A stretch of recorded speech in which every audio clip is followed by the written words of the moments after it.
ओम नमो भगवते वासुदेवाय। नमस्कार, स्वागत है आपका मेरे चैनल में। आज की वीडियो में हम ज्येष्ठ महीने में नित्यनेम रोज सुने जाने वाली कथा का रसपान करेंगे।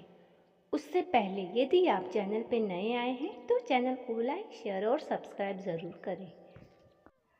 त्रेता युग में एक महिष्मती नगर में सुमंत नाम का ब्राह्मण रहता था। उसकी पत्नी का नाम था गुणवती और उसके पुत्र का नाम देव शर्मा था। देव शर्मा बहुत ही देवभक्त था। एक बार वह समाधि लेने वन में चला गया और वहाँ पर समाधि लेकर सरोवर के पास जल पीकर वहीं सो गया। परंतु सरोवर के पास जितने भी पशु पक्षी आते उसे देखकर भयभीत होकर वापस लौट जाते। कितनों की तो मारे प्यास के मृत्यु ही हो गई। इसके बाद वह जब संध्या हुई तो निद्रा से जागा और अपने घर को लौट गया। परंतु जितने भी जानवर प्यासे चले गए और कईयों की तो मृत्यु हो गई थी। उसका पाप उस ब्राह्मण, जिस कारण उसे पशु हत्या का पाप लग गया। कुछ समय के बाद वह ब्राह्मण अस्वस्थ हो गया। उसकी तबीयत दिन पर दिन बिगड़ती गई और इसी प्रकार उसकी मृत्यु हो गई। कुछ दिन बाद उसकी पत्नी भी अस्वस्थ हो गई और इसी प्रकार उसकी भी मृत्यु हो गई। पशु हत्या के कारण अगले जन्म में उसका पक्षी के रूप में जन्म हुआ।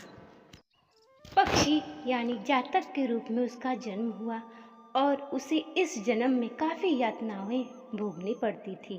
वह अपने पुत्र के घर के सामने एक वृक्ष था, उसी पे दोनों जातक और जातकी बैठे रहते थे और अपने पूर्वजन्म के कर्म को याद करके कभी कभी ज़ोर ज़ोर से रोने लगते थे। पुत्र जब इनकी रोने की आवाज़ सुनता तो बहुत ही क्रोधित होता और एक दिन उसने क्रोध में वृक्ष को ही जला दिया। दोनों के पंख जल गए और वे ज़मीन पे गिर गए और चिल्ला चिल्ला कर रोने लगे। जब पुत्र पास आया तो उनकी सारी अपने पूर्व जन्म की कथा सुनाई। पुत्र को आभास हो गया कि वह उसके माता पिता है। पास ही के नगर में एक श्रेष्ठ महात्मा आए हुए थे। उसने जाकर अपने माता पिता के मुक्ति के लिए उपाय पूछा। महात्मा ने बताया कि उन्हें पशु हत्या का पाप लगा है, इस कारण तुम्हें वीरान जंगल में पानी की व्यवस्था करनी पड़ेगी और जहाँ जल ना हो वहाँ पे तुम्हें सारी पशु पक्षियों के लिए पानी की व्यवस्था करनी पड़ेगी।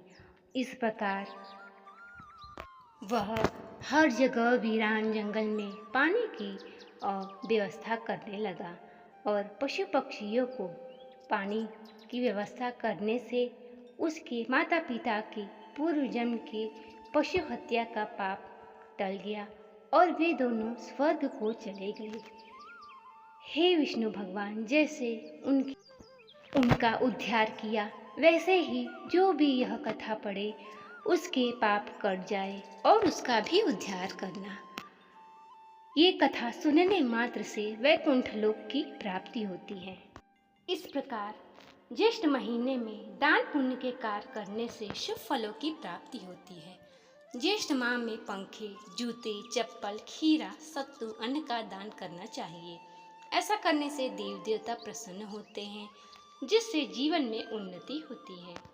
ज्येष्ठ माह में भीषण गर्मी पड़ती है। ऐसे में लोगों को लू से बचने और अधिक मात्रा में पानी पीने की भी सलाह दी जाती है। यदि आप इस माह में जल और भोजन का दान करते हैं तो सारी मनोकामनाएं आपकी पूर्ण हो जाती हैं। वहीं इस माह में आने वाली हर मंगलवार को बड़ा मंगलवार या बुढ़वा मंगलवार कहा जाता है। इस दौरान हनुमान जी को उनकी प्रिय चीज़ों को अर्पित करने से भी कष्टों की कमी होती है और मनोकामनाएं पूर्ण होती हैं।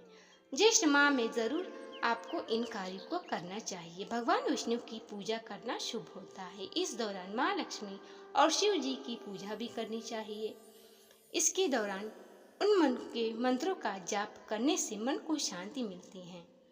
धार्मिक मान्यताओं के अनुसार इस समय तिल का दान करने से व्यक्ति को अकाल मृत्यु कभी नहीं आती।